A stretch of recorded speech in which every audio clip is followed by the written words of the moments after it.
Several years ago, I worked for a state's Department of Transportation IT division. My team and I were responsible for installing and maintaining highway cameras.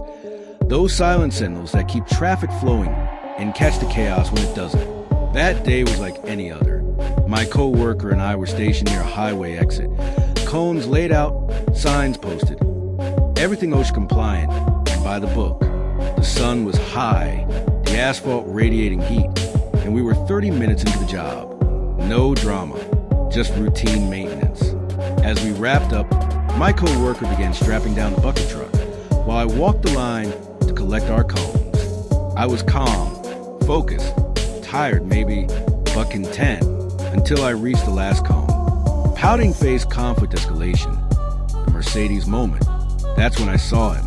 A sleek black Mercedes rounded the bend.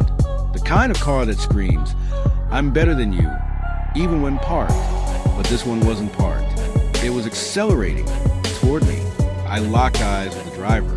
He had this smug, twisted grin. The kind that makes your stomach drop before your brain catches up. And then he swerved, hard, right at me. I froze. My heart slammed against my ribs. For a split second, I thought, this is it. But the last moment, he veered away, laughing like it was the funniest thing he'd ever done. I stood there, cone in hand, adrenaline flooding my veins. My hands were shaking, my jaw clenched so tight it hurt. I wasn't just angry, I was humiliated, disrespected, powerless. And that's when something inside me snapped. Fire turning point, resolve. I didn't yell, didn't chase him. I turned and walked, calmly, back to the truck. But inside, I was boiling. I climbed into the bucket and raised myself up, scanning the exit. And there he was. The Mercedes had pulled off and parked at a nearby super target. I memorized the spot, burned it into my brain. Back on the ground, my coworker saw my face and asked, "What happened?" I told him. He looked at me, concerned. "Don't do anything that'll get us fired." I smiled, innocently. It'll be perfectly legal. Brain revenge planning and execution. We finished packing up and drove to the super target. The parking lot was busy, but the Mercedes stood out like a sore thumb, parked diagonally across 4 spaces.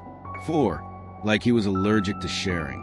I opened the back of our truck and pulled out the tools of poetic justice. Industrial-grade zip ties. Thick, unbreakable. The kind you use to secure equipment that shouldn't move in a hurricane. I grabbed 4 shopping carts, 1 for each door. I didn't touch the car, didn't scratch it, didn't even breathe on it wrong. I just zip-tied each cart to the handles. Tight enough to make removal a nightmare, but loose enough to avoid damage. It was a masterpiece, a silent, steel-framed middle finger. And then we left. Direct hit F, climactic revenge payoff. I didn't get to see his reaction, but I imagined it, vividly. Him walking out, keys in hand, still riding the high of his little highway stunt. Then stopping, staring, realizing, 4 carts, for zip ties, no way in, no way out. Maybe he cursed. Maybe he kicked a cart. Maybe he had to go back inside and beg for scissors, or call someone, or just sit there, stewing the consequences of his own arrogance. Whatever happened, I know one thing. He didn't laugh that time. And me, I felt lighter, like I reclaimed something he tried to take, my dignity. Person in lotus position G, reflective wrap-up. Sometimes justice doesn't come from a courtroom. It comes from knowing your worth and refusing to let someone treat you like you're disposable. That day, I didn't just get even. I got closure, and I did it without breaking a single rule.